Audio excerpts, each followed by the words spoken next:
तो हेलो दोस्तों, आप सभी का मेरे यूट्यूब चैनल जीके क्लासेस बदलने में आप सभी का स्वागत है। दोस्तों, हम परसों वाली 12 पढ़ रहे हैं, जिसके हम सवाल नंबर 3 तक कर चुके थे। आज सवाल नंबर 4 को मैं बताऊंगा, वो भी दोस्तों 12.1 का। आज दोस्तों तारीख हो गई 2 सितंबर 2021 और सवाल नंबर 4 को देखो। सवाल नंबर 4 का क्या कर रहे हैं दोस्तों, 12.1 का सवाल नंबर 4 कर रहे हैं किसी कार के प्रत्येक पहिए का व्यास। यानी दोस्तों सवाल कर रहे हैं कि कोई कार का पहिया है जिसका व्यास ये होता है, ठीक है ना दोस्तों, 80 सेंटीमीटर है, ठीक है ना। अब दोस्तों मुझे बताओ कि पहिया का व्यास 80 सेंटीमीटर है, तो दोस्तों त्रिज्या कितनी होगी। आप कहेंगे सर त्रिज्या व्यास की आधी होती है, तो दोस्तों r बराबर मैं क्या 40 सेंटीमीटर लिख सकता हूँ। यानी दोस्तों 80 में 2 का भाग दूंगा तो 40 आ जाएगा, यही होता है ना।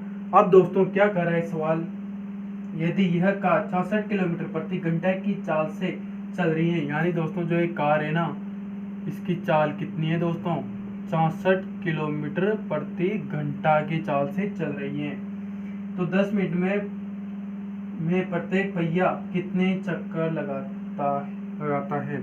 तो दोस्तों आप मुझे ये बताओ, पहले तो जो मेरे पास ये है, तो दोस्तों 1 किलोमीटर में, मतलब दोस्तों आप मुझे बताओ कि 1 घंटे में कितने किलोमीटर चल रही है, 64 किलोमीटर चल रही है। तो दोस्तों क्या मैं कह सकता हूँ कि 60 मिनट में 164 किलोमीटर चल रही है, 64 किलोमीटर चल रही है। अब दोस्तों यदि मैंने 60 मिनट में 64 किलोमीटर चल रही है, तो दोस्तों क्या मैं इसको 1 मिनट में कितने किलोमीटर चलेगी ये निकाल सकता हूँ कि नहीं निकाल सकता। आप कहेंगे निकाल सकता हो, तो 1 मिनट में बराबर 64/60। अब दोस्तों मैं इसको काटूंगा तो 3 के पार्ट से जाएंगे दोस्तों 11, 3 से जाएंगे दोस्तों 2 बार, और दोस्तों ये जाएंगे 20 बार, फिर दोस्तों ये जाएगा 1 बार, और ये जाएंगे दोस्तों 10 बार। यानी दोस्तों मैं कह सकता हूँ कि 1 मिनट में उसकी चाल 11/10 होगी। अब दोस्तों ये तो सेंटीमीटर यानी कि दोस्तों किलोमीटर में है, और दोस्तों मैं इधर किलोमीटर को मीटर में बदलूंगा तो क्या करूंगा दोस्तों, आप कहेंगे सर 100 से गुणा करोगे। आपने पता है ना दोस्तों, किलोमीटर को मीटर में बदलने के लिए 100 का गुणा करते हैं, और मीटर को किलोमीटर में बदलने के लिए 1000 का भाग देते हैं दोस्तों, सॉरी 1000 का, क्योंकि दोस्तों 100 मीटर में 1 किलोमीटर होता है कि नहीं होता है दोस्तों, और 1 किलोमीटर में दोस्तों 1000 मीटर होते हैं कि नहीं होते हैं दोस्तों, ये तो आपको मालूम ही होगा। अब दोस्तों मैं 1 मिनट की दूरी तय करूंगा, तो 11/10 इंटू 1000 होगा कि नहीं होगा, 0 से 0 कट गए तो 1100 आया कि नहीं आया। 1 मिनट में 1100 मीटर वो चलेगा, यानी कि दोस्तों मैं कह सकता हूँ कि 1 मिनट की दूरी कितनी आ गई दोस्तों, 1100 मीटर, ठीक है ना दोस्तों। अब दोस्तों सवाल को देखना, सवाल क्या कहना चाह रहा है हमसे, इसे भी देखना। ये बात आपको समझने में आ गई होगी दोस्तों, आशा करता हूँ। अब सवाल कर रहे हैं कि 10 मिनट में प्रत्येक पहिए की दूरी ज्ञात कीजिए। अब दोस्तों मुझे ये बताओ, हमारे पास आ रहे हैं, और दोस्तों पहिया जब घूमता है तो क्या दोस्तों उसका क्षेत्रफल घूमता है दोस्तों, मतलब ये पहिया है तो यही तो राउंड पूरा करेगा ना चारों में, तो ये क्या होती है दोस्तों, परिधि होती है। तो दोस्तों वृत्त की परिधि या फिर पहिए की परिधि क्या होती है दोस्तों, मैंने आपको कल बताया था सूत्र, 4-5 सूत्र बताए थे दोस्तों, जो आपको याद कर लिए होंगे। 2πr होती कि नहीं होती है दोस्तों परिधि, और दोस्तों 2 × 22/7, और r का मान कितना है दोस्तों, 40 है कि नहीं है दोस्तों। अब इसे गुणा करूंगा दोस्तों, तो 44 × 40/7, इसे दोस्तों यही रहने दो, तो यही ठीक है, आगे सोल्व करेंगे तब हो जाएगा सोल्व। अब क्या कर रहे हैं दोस्तों, सवाल को देखो आगे। सवाल कर रहे हैं कि 10 मिनट में आप कितनी दूरी तय करेगा वह। तो दोस्तों अब इधर देखो, 10 मिनट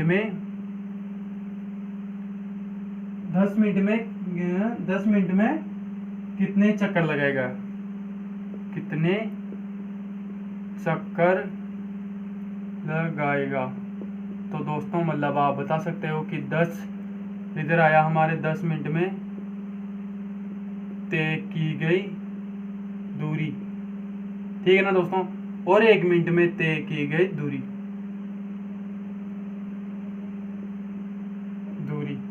ठीक है ना दोस्तों। अब 10 मिनट में हमारे पास कितनी दूरी तय की गई थी? आप कहेंगे सर 1100। ठीक है ना। अब आप मुझे बताओ कि 1 मिनट में कितनी दूरी तय की गई है? आप कहेंगे सर 44 × 40 और बटे 70 की गई है कि नहीं की गई है दोस्तों। और दोस्तों आपसे भी एक बात और कह देता हूँ, यदि मैं यहीं से सोल्व कर देता हूँ दोस्तों, क्योंकि फिर आपको दिक्कत ना आएगी।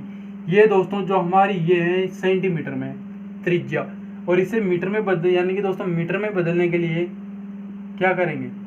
100 का 1000 का नहीं 100 का गुणा करेंगे, तो 44 × 40 और 700 भाग देंगे। अब दोस्तों यदि मैं इसे आगे सोल्व करूं तो भी कर सकता हूं और नहीं करूं तो भी यही ठीक होगा। फिर भी दोस्तों देख लो, मैं इसे सोल्व कर लेता हूं। आगे क्या सोल्व होगा दोस्तों?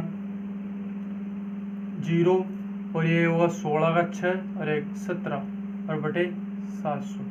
ये हुआ ना दोस्तों आगे सोल्व।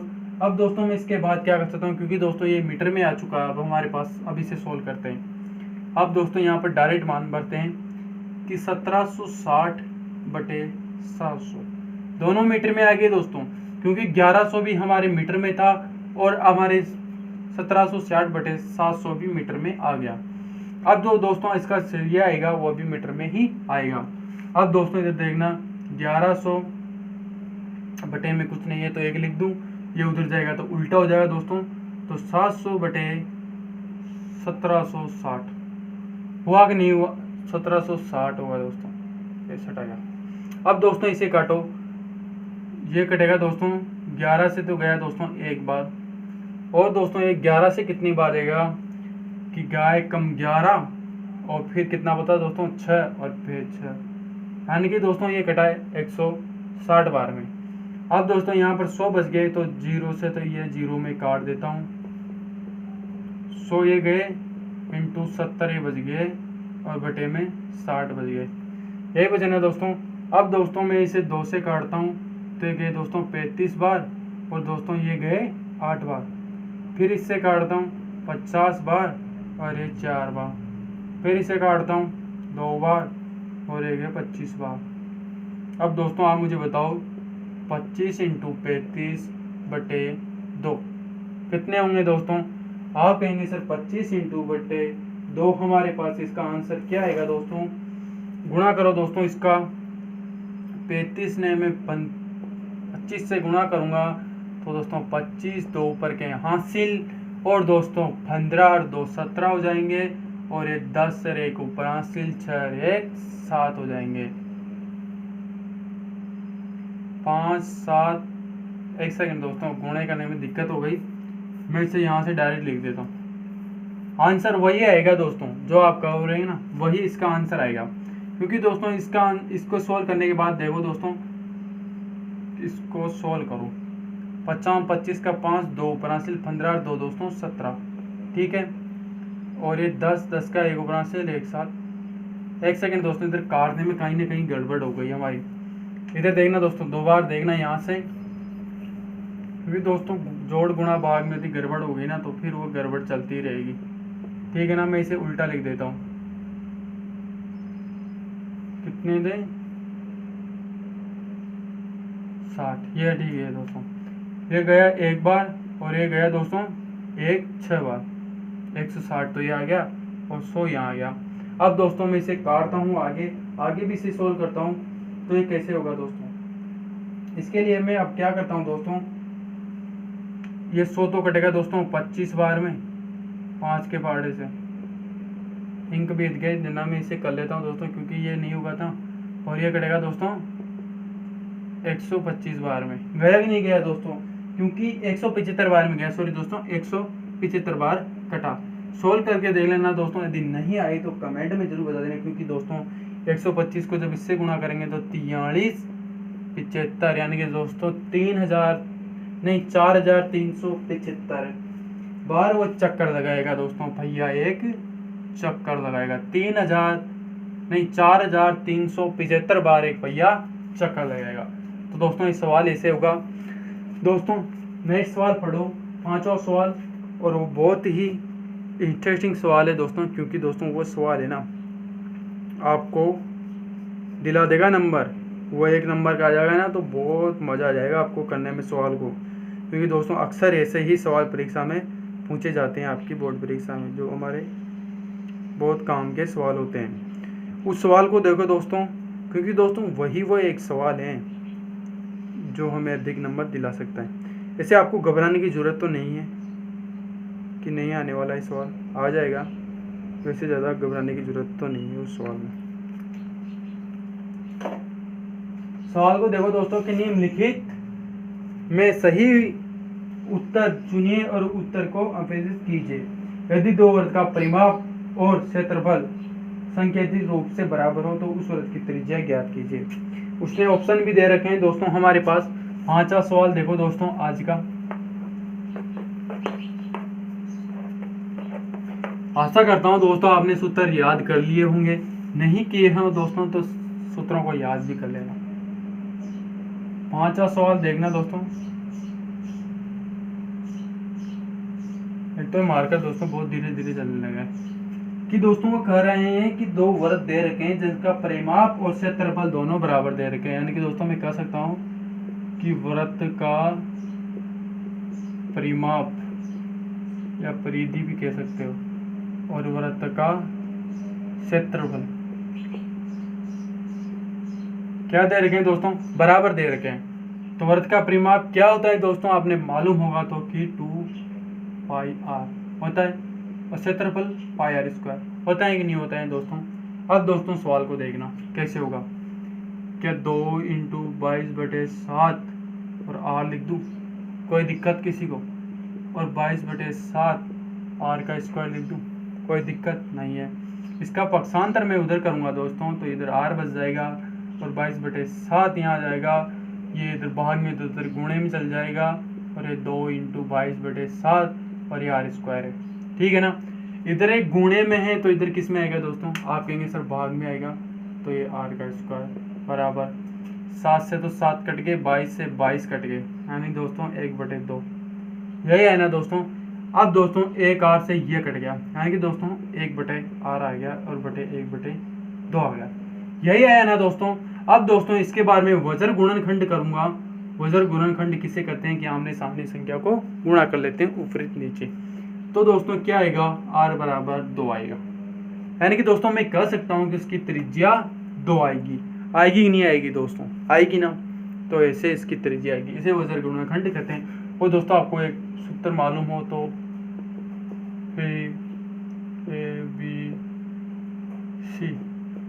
ABC है यहाँ, इस संख्या को इस संख्या से गुणा करते हैं, इससे इससे और इससे इससे इससे इससे, इसमें x y का मान निकल जाता है, वो उसे कहते हैं वज्र गुणनखंड। वो मैं आपको सब बता दूंगा क्योंकि वो दोस्तों तीसरी प्रश्न वाले दो चर वाले रैखिक समीकरण में, उसमें आपके ग्राफ आएंगे, सब कुछ आएगा। इसे नोट कर लेना दोस्तों, बहुत सिंपल सवाल है, वैसे ज़्यादा घबराने की जरूरत नहीं है। अब दोस्तों आपको इधर बोर्ड में ध्यान देना है, कॉपी किताब एक तरफ रख दो, क्योंकि दोस्तों जो इन सवालों को समझ जाएगा ना, अब जो मैं बता रहा हूँ उनको, तो वह कहीं भी रुकने वाला नहीं है इस प्रश्नावली में। तो दोस्तों त्रिज्याखंड किसे कहते हैं, लघु त्रिज्याखंड किसे कहते हैं, ये सब अब मैं आपको बताने जा रहा हूँ, ठीक है ना। वैसे कोई घबराने की इतनी ज़रूरत तो नहीं है आपको। तो दोस्तों इधर देखो, फर्स्ट में आपको बताने जा रहा हूँ कि ये मान लो एक वृत्त है, सही तो नहीं बना फिर भी देख लो, जिसमें ये क्या होती है दोस्तों, त्रिज्या होती कि नहीं होती है दोस्तों। त्रिज्या को हम r से प्रदर्शित करते हैं। और एक वृत्त में कितनी त्रिज्या खींची जा सकती है, आपसे प्रश्न पूछ ले तो आप कह सकते हो कि सर अनंत, इधर भी चारों तरफ त्रिज्या खींच सकते हो। और दोस्तों मैं कह दूं कि इसे क्या कहते हैं, आप कहोगे सर इसे केंद्र कहते हैं, कि चाप को जिस इसमें रख के चारों में को चाप को घुमाया जाता है वो उसका केंद्रक कहलाता है। और जो केंद्रक है दोस्तों, उसके ऊपर से जो रेखा खींची जाती है उसको व्यास कहते हैं। ये आपको मालूम है इन बातों को। और व्यास त्रिज्या का आधा होता है, यह भी आपको मालूम है। यानी दोस्तों व्यास बटे में 2 त्रिज्या बराबर होता है कि नहीं होता है दोस्तों, होता है ना।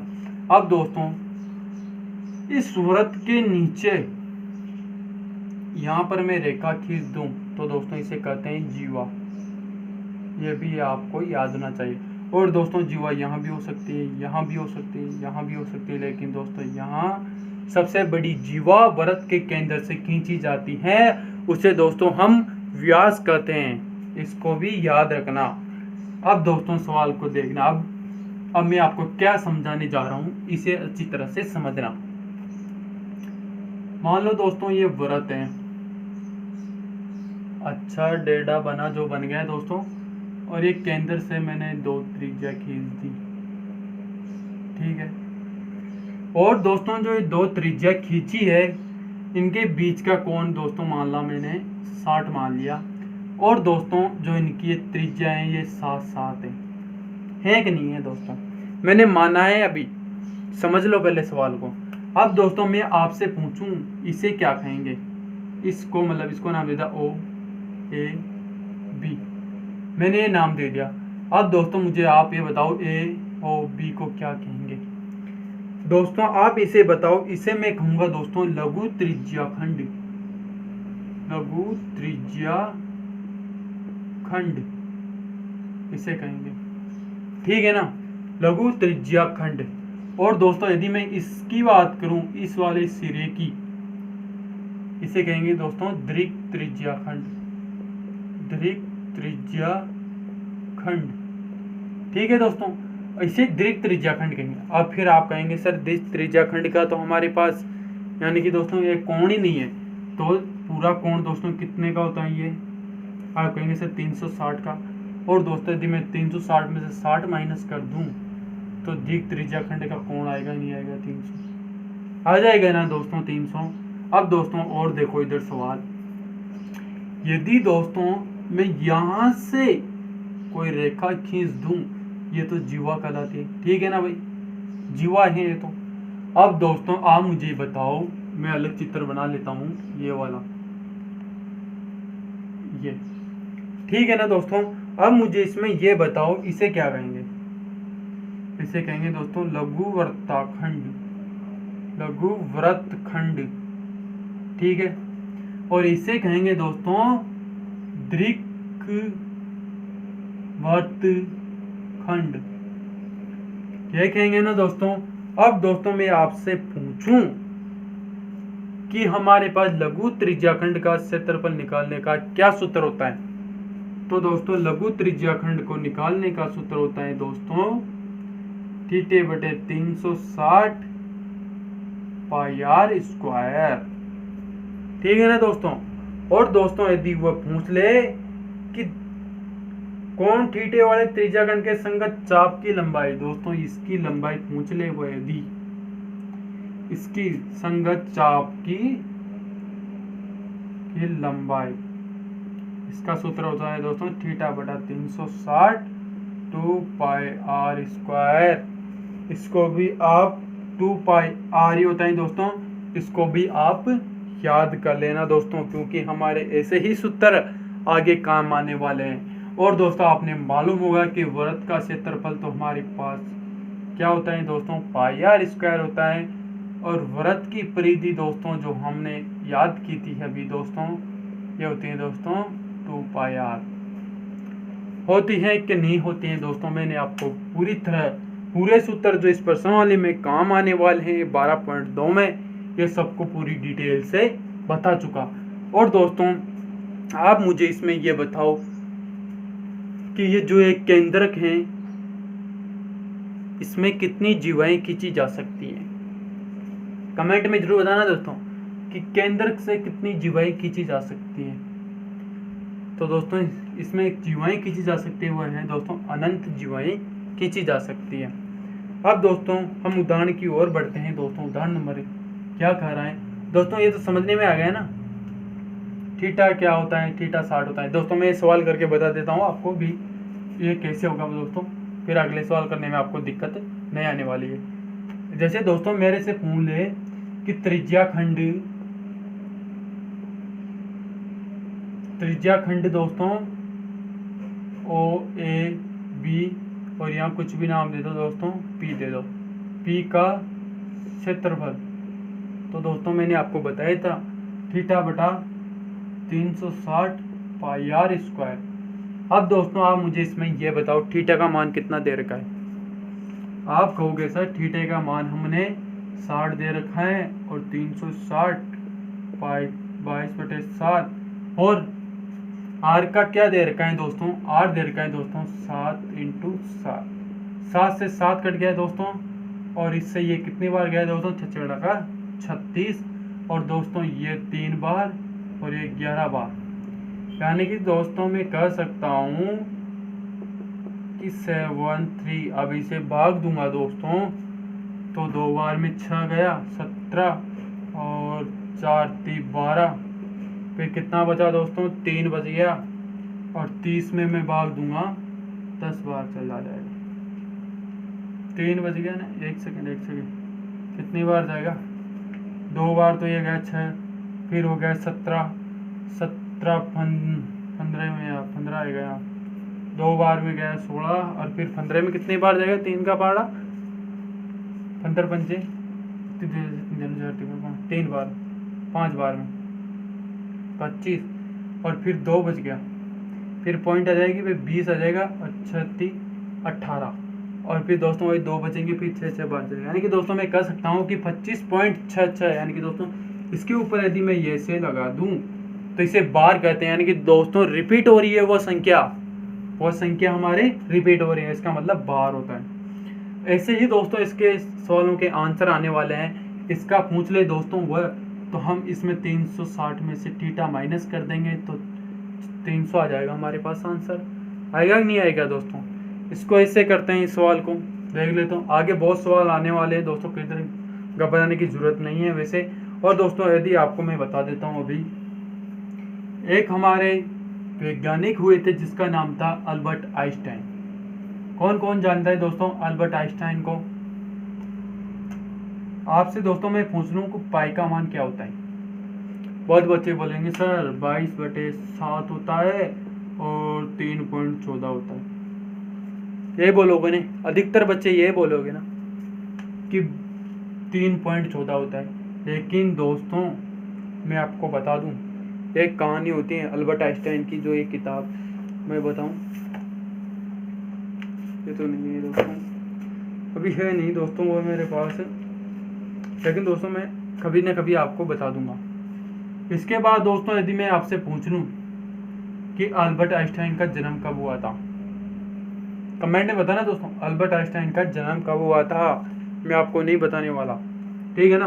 तो दोस्तों इसके बाद यदि दोस्तों 5 संख्या तक वो पूछ ले कि पाई का मान 5 संख्या तक कितना होता है, तो दोस्तों 3.14 1 59 ये होता है दोस्तों पाई का 5 संख्या तक का मान। और दोस्तों पाई का मान लाखों करोड़ों तक निकाल चुके हैं, लेकिन दोस्तों इसका अंत नहीं आया। ऐसे ही आगे संख्या बढ़ती रहेगी। तो दोस्तों जो हमारे अल्बर्ट आइंस्टाइन का जन्म या मृत्यु हुई थी वो भी 2 बजे हुई थी, फिक्स 2 बजे, और पाई का मान भी फिक्स 2 बजे ही निकाला गया था। यानी कि दोस्तों इसका हो जाएगा 1.59। यानी दोस्तों मैं 2 को 1:59 भी लिखा जा सकता हूँ। तो दोस्तों इसका पाई का मान यानी 3/14 के पीछे 1.59 लिख दूँ तो इसके 5 संख्या तक का मान हमें याद हो जाएगा। दोस्तों आशा करूँगा ये कहानी मैं आपको पूरी बता दूंगा कोई दिन, जिस दिन भी टाइम मिलेगा, जिस दिन दोस्तों ये कहानी आपको मैं सटीक जानकारी बता दूंगा।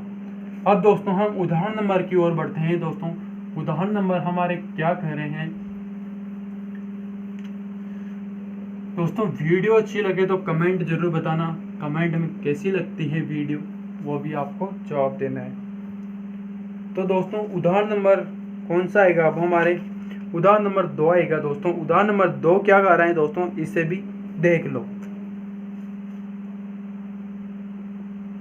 उदाहरण नंबर 2, इसमें हमारे एक वृत्त दे रखा है जिसमें यहाँ से केंद्र से ये दे रखा है और ये ओ ही दे रखा होगा दोस्तों, शायद मैंने लगता है ओ दे रखा है, और एक कोण 30 दे रखा है, और क्या दे रखा है दोस्तों, ए पी बी ये दे रखा है, और इसमें त्रिज्या कितनी दे रखी है दोस्तों, त्रिज्या दे रखी है 4 सेंटीमीटर। यानी कि दोस्तों मैं कह सकता हूँ कि r बराबर 4 सेंटीमीटर।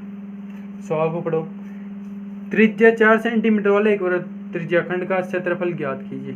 ठीक है भाई, जिसका कोण 30 डिग्री है, साथ ही संगत दीर्घ त्रिज्याखंड का क्षेत्रफल भी ज्ञात कीजिए। बहुत सिंपल सवाल है दोस्तों, आशा करता हूँ ये सवाल आपको समझने में आ गया होगा। यदि दोस्तों अभी मैंने आपको बताया था कि लघु त्रिज्याखंड और दीर्घ त्रिज्याखंड किसे किसे कहते हैं, तो दोस्तों मैं कह सकता हूँ कि ये तो हमारे पास लघु त्रिज्याखंड आ गया और ये हमारे पास दीर्घ त्रिज्याखंड आ गया। आया कि नहीं आया दोस्तों? अब दोस्तों यदि मुझे यह बताओ, उसने दोनों का क्षेत्रफल पूछ लिया, ठीक है ना दोस्तों, दोनों का क्षेत्रफल पूछा है। यदि दोस्तों मैं इस पूरे के क्षेत्रफल में से इसका माइनस कर दूंगा, इसका माइनस कर दूं, तो इसका क्षेत्रफल आएगा कि नहीं आएगा? दीर्घ त्रिज्याखंड का क्षेत्रफल आएगा कि नहीं आएगा? आ जाएगा ना। तो दोस्तों बस मैंने आपको यही समझाने के लिए इधर ये लिखा है, क्योंकि दोस्तों जब मैं बड़े में से छोटा माइनस कर दूंगा तो बड़े वाले का क्षेत्रफल कुल आ जाएगा। ऐसा ही सवाल हमने दोस्तों कल किया था, वो गोल्ड ब्लैक व्हाइट वाला, जिसमें से हम पहले दूसरे को घटा देते तो तीसरे का क्षेत्रफल हमारे पास आ जाता। अब दोस्तों इसमें देखो कि त्रिज्या इतनी दे रखी है, तो पहले हम लघु का क्षेत्रफल निकाल लेते हैं। तो दोस्तों लघु त्रिज्याखंड, उसका दोस्तों नाम लिखना चाहो तब भी लिख दो आप, AOPB का क्षेत्रफल। वैसे दोस्तों आप इस संख्या को AOPB कैसे भी लिखो, कोई फर्क पड़ने वाला नहीं है। ऐसे देख लो कि एक त्रिभुज है ABC, इसे मैं ABC भी लिख सकता हूँ, त्रिभुज ABC, और त्रिभुज BCAB लिख सकता हूँ, और त्रिभुज BCAB लिख सकता हूँ। तो कोई फर्क पड़ने वाला नहीं है इसमें दोस्तों। क्या होता है दोस्तों, थीटा बटे 360 पाई r स्क्वायर होता है ना दोस्तों, यही सूत्र होता है ना। अब दोस्तों आप मुझे ये बताओ, यही सूत्र तो होता ही है, क्या इसमें थीटे का मान 30 दे रखा है, और क्या 360 पाई का मान इसमें कितना दे रखा है? हमने लेना है दोस्तों पाई का मान 314, और बटे में 100 लिख दूं दोस्तों, में पॉइंट हटानी है तो। और दोस्तों r का मान इसने दे दिया 4 × 4, ये दिया ना दोस्तों। अब दोस्तों मैं 0 से 0 खुना दूंगा और 12 बार में ये चल जाएंगे। गया कि नहीं गया? गया ना। अब दोस्तों यदि मैं इस 7 से इसे खनाऊंगा, कितनी बार गया? 4 × 12। अब दोस्तों आप मुझे ये बताओ कि 314 × 4 और बटे 300, यही बचाना दोस्तों। अब दोस्तों इसे मैं गुणा करता हूँ, 300 यदि दोस्तों इससे मैं काटूं तो कितनी बार जाएगा दोस्तों? 150 बार, और ये गया दोस्तों 2 बार। ठीक है, 2 से गया दोस्तों, कितनी बार गया? 75 बार।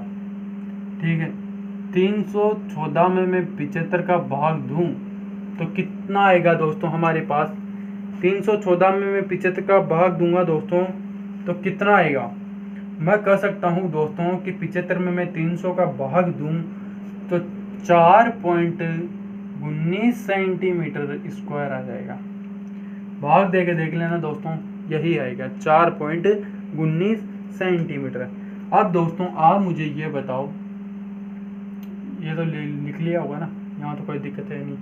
अब दोस्तों ये 4.19 सेंटीमीटर को मैं इधर लिख लेता हूँ, क्योंकि दोस्तों हमारे पास बोर्ड में जगह कम होती है ना, इसलिए इसे मिटाना भी पड़ता है। अब दोस्तों इधर देखना, मैंने आपको बताया था कि वृत्त का क्षेत्रफल में से मैं त्रिज्याखंड का क्षेत्रफल माइनस कर दूंगा तो उसका क्षेत्रफल आ जाएगा दीर्घ त्रिज्याखंड का क्षेत्रफल। दीर्घ त्रिज्याखंड का क्षेत्रफल निकालूंगा मैं, दीर्घ का क्षेत्रफल, समझ जाना आप दीर्घ त्रिज्याखंड के बारे में बोल रहा हूं। अब दोस्तों इसमें से मैं वृत्त का क्षेत्रफल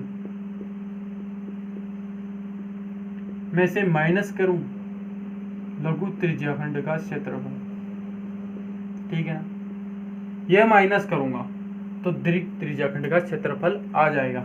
आएगा ही नहीं आएगा दोस्तों? आ जाएगा ना।